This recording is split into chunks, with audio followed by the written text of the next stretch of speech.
நீங்க யார் ஃப்ரெண்ட்? அவங்க சார் விஜய் ஃப்ரெண்ட். ஓகே. எத்தனை வருஷம் ஃப்ரெண்ட் நீங்க? நாங்க சின்ன வயசுல இருந்தே ரொம்ப ஃப்ரெண்டு சார். ஓகே.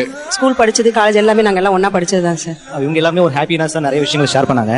பட் இவங்களுடைய ஸ்டோரி சொல்ல போனா ரொம்ப கொஞ்சம் சேடா இருக்கும். என்ன விஷயம்னா ஸ்டார்டிங் பார்த்தீங்கன்னா கண்டிப்பா ஸ்கூல் ஃப்ரெண்டு. அவங்களுக்கு வந்து லவ் மேரேஜ்.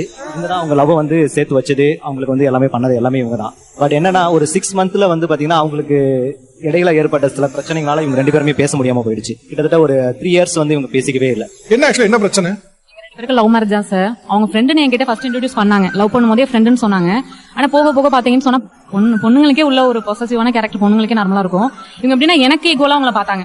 முக்கியமா அவங்கள தொட்டு பேசுறது, வாடா போடான்னு பேசுறது, வாடி பொடின்னு பேசுறது எனக்கு சுத்தமா பிடிக்கல. இன்னொரு முக்கியமான விஷயம் என்னன்னா லவ் பண்ணும்போது ஓகே சார், அப்ப கூட எனக்கு தெரியாது, வேற வேற வீட்டுல இருந்தோம். மேரேஜ் பண்ணியும் பாத்தீங்கன்னா காலையில பண்ற ஃபர்ஸ்ட் மெசேஜ் அவங்க மெசேஜா தான் இருக்கும். வாட்ஸ்அப் ஓபன் பண்ணாலே குட் மார்னிங் அவங்களோட தான் இருக்கும். அது நைட்டு தூங்கும்போது குட் நைட் அவங்களோட தான் இருக்கும். ஓபன் பண்ணும் போதே அவங்க கிட்ட பேசிட்டு எழுந்திருப்பாங்க, தூங்கும் போதே அவங்க கிட்ட பேசிட்டு வைப்பாங்க. வாடி போடின்னு பேசுறது, இவங்க வந்து அடிக்கிறது, அவங்க இதை சாப்பிட்டுட்டு இருந்தா தட்டுல வந்து எடுத்து சாப்பிடுறது, அது நான் தானே சார் சாப்பிடணும்.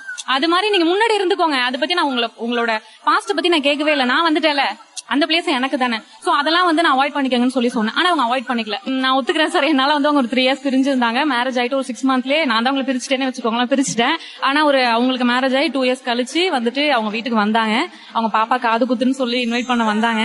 நாங்களும் வந்து போனோம். அந்த ஃபங்க்ஷன் டேட்டு டைம் இடம் அது மட்டும் தான் சார் இன்விடேஷன்ல பார்த்தேன். சரி ஓகே கிளம்பி போயிட்டு ஸ்பாட்டுக்கு போயிட்டு எல்லாம் நிக்கிறோம். அந்த டைம் வந்துட்டு காது குத்துற டைம். இவங்களை பார்த்துட்டு விஜய் என்ன நின்னுட்டே இருக்க, உட்கார அப்படின்னாங்க.